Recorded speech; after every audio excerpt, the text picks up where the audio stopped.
There might not be a better metaphor for the last 10 years than Marjorie Taylor Greene, a.k.a. Dairy Queen, a.k.a. Miss Waffle House, a.k.a. Candidate Cracker Barrel. And yes, I'm being mean. And yes, I despise her. But that doesn't mean she's not interesting. She's fascinating in the same way a weird lump on my balls is. Relax, my balls are fine, I think. It's made me sick. Margie's like one of those TikTok videos where you laugh at first and then say, shit, I hope they're okay. But Dairy Queen has changed some over the last 10 years, and it's confusing as hell. Let's start with this. I fought my own Republican colleagues for years. Now, let's be honest. Watching the Republican Party implode feels good. Watching the likes of Rubio, Cruz, Lindsey Graham all twist in the wind is like having a few extra birthdays until you realize that's exactly what Dairy Queen wants too. Because many times I hate my own party and I blame Republicans for many of the problems that we have today. Trump lowered the bar for entry into government, and Dairy Queen couldn't be more qualified to lead that pack of junior high dropouts. Have you guys been following 4chan? Q. Yes, I could dive into Kennedy getting killed in the plane crash, because isn't it interesting that he had announced he was going to run? All these scary things that people talk about on what's considered conspiracy sites and conspiracy theories really may be true. And the so-called plane that crashed into the Pentagon. It's odd, there's never any evidence shown for a plane. Over the last 5 years, we witnessed an avalanche of stupid coming from the likes of Lauren Boebert, George Santos, Paul Gosar, and Matt Gaetz. But no one can hold a candle next to Waffle House. I became a member of Congress in January of 2021.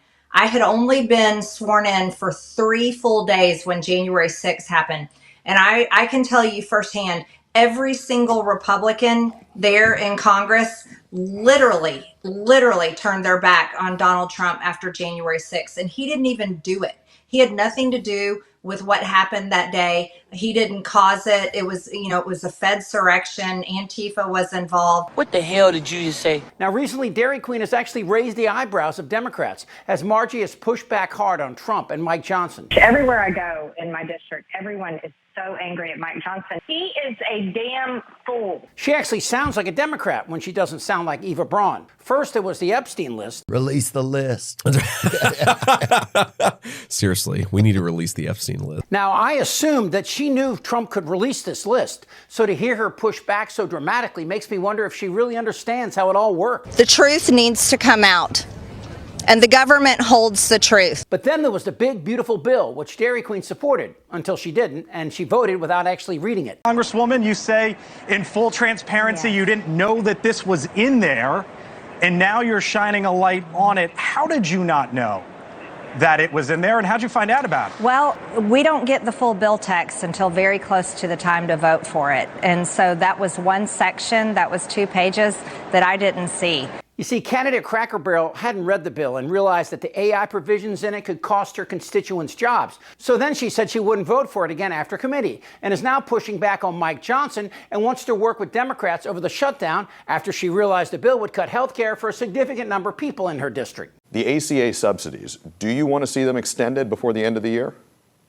What I want to see is I want to see Republicans and Democrats come together on a plan that's literally going to help Americans afford health insurance. But last night's conversation with Tucker Carlson cemented the truth hiding in plain sight, that these two are a clear and present danger to our democracy. When he stood on that stage among 17 Republican presidential candidates, and the rest of them I thought were slimy politicians, but Donald Trump spoke the language that I understood, and he was the one that made sense to me.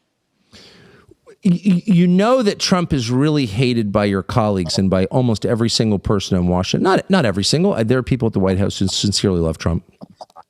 I know that to be true. But the overwhelming majority of Republicans in Washington secretly hate Trump, and they're too afraid of him to say so, but they hate him. Lindsey Graham, obviously. Ted Cruz really hates him. Mark Levin openly hates him.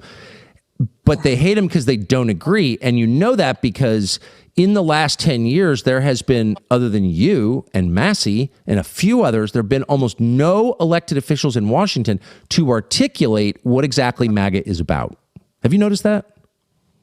That's absolutely correct. 1,000%. MAGA, let's take that acronym. There's only one country in MAGA, and it's America. The only reason that they kiss up to Donald Trump, our president, the only reason they kiss up to him is because they're terrified of a Truth Social post, because they're terrified of their own constituents that fully support a MAGA, that fully support America first, and fully support everything that Donald Trump has laid out now for years and years. So the message here is anything but clear. Who is Marjorie Taylor Greene? Where they are literally slaves to all the big industries in Washington, the military industrial complex, big pharma, health insurance industries, you name it. They are literally slaves. That is one of those weird moments where reason and insanity share an Uber. This isn't their Republican Party anymore. But here's where we need to focus. While Dairy Queen may want the Epstein list, the question is, would she still support Trump if somehow he was on that list? And the government holds the truth. Because there has to be a line somewhere for the MAGA incels like Marjorie Taylor Greene.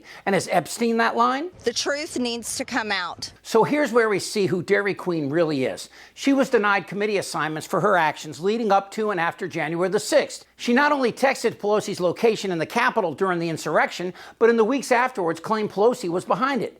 She's a traitor to our country. She's guilty of treason, and it's a crime punishable by death. Now, it's difficult to determine whether she's a political savant or brain-damaged sow. So while Democrats might welcome her recent comments, be careful. Dairy Queen is like Jurassic Park. Everything is out of place and nothing is really safe. She supports the mass arrest and Trump's authoritarian attacks on Hispanics and the arrest and indictments of his political opponents, not to mention her ignorance of macroeconomics while she espouses Trump policies designed to only enrich himself. Remember how she benefited from inside information in regards to the timing of the tariff announcements? Members of Congress are required to report their financial holdings, and new data shows Representative Greene bought stock in Lululemon, Dell, Amazon, and the parent company of Restoration Hardware last week, all of which were down about 40% because of President Trump's tariff threats. Stocks then surged after President Trump announced a 90-day pause on tariffs. Just hours before that announcement, he posted on Truth Social that it was a, quote, great time to buy. And of course, her anti-Semitism. What about Jewish space lasers? Tell us about Jewish space lasers. Why don't you go talk about Jewish space lasers? And really, why don't you f*** off? How about that? Which would be funny were people not dying in Gaza. Marjorie Taylor Greene is walking a fine line, backing Trump but attacking much of his support, making her future uncertain. But this you can count on. Dairy Queen's enthusiasm for Trump and his demented machinations will be of little use when Tiny Finger stumbles. Because as we've already seen from a man who'll sleep with a porn star while his wife breastfeeds their son, who mocks the poor and disabled, who turns his back on anyone who challenges him, Trump is truly a sociopath who cares about no one but himself. So my point is, if you notice a lump on your balls, I'm very excited about that. I'd get it checked out. I kept my underwear on. I think the president is definitely f***ing Satan. You're a nasty person. Go fuck yourself. Goddamn right. They know how to get to me. A witch hunt. Suck my fat one. They had what? Who you talking to? I don't want to talk about this stuff. Am I wrong? Yes. Tick-tock. You're in a lot of trouble, Donnie. I think he's crazy. So this is the guy that peddles in garbage. I'm Chip Franklin.